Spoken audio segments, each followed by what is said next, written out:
नमस्ते साथीहरू, म सेफ सुनिल। आज म तपाईहरुलाई रेस्टुरेन्ट स्टाइल फ्राई राइस बनाएर देखाउँछु, बिल्कुल होटल जस्तो टेस्टमा। सुरुमा प्यान हिट गरेर ओइल हाल्ने र त्यसपछि म्यारिनेट गरेको चिकनलाई फ्राई गर्ने र यो गोल्डन फ्राई भएपछि म यसलाई साइडमा गार्लिक हालेर यसलाई गोल्डन हुन दिन्छु। अब फ्रेश भेजिटेबल एड गरेर यसलाई फास्ट टोस्ट गर्ने। त्यसपछि राइस एड गरेको छु। याद राख्नु, राइस चाहिँ एकदमै ड्राई हुनुपर्छ, स्टिकी हुनु हुँदैन।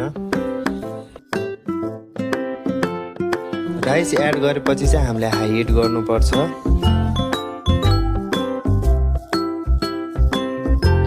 सल्ट, पेपर, भिनेगर र सोया सस हालेर म यसलाई मजाले फ्लेभर दिन्छु। हाई हिटमा यसलाई मजाले चलाएर स्मोकी फ्लेभर दिन्छु। यो रेडी भयो हाम्रो मिठो रेस्टुरेन्ट स्टाइल फ्राई राइस। तपाई पनि ट्राई गर्नुहोस् र कमेन्टमा भन्नुहोस् कस्तो लाग्यो। यो चाहिँ मेरो युट्युबको फर्स्ट भिडियो हो। यदि भिडियो मन पर्यो भने सब्स्क्राइब गर्नुहोला। यस्तै भिडियो लिएर फेरि आउनेछु।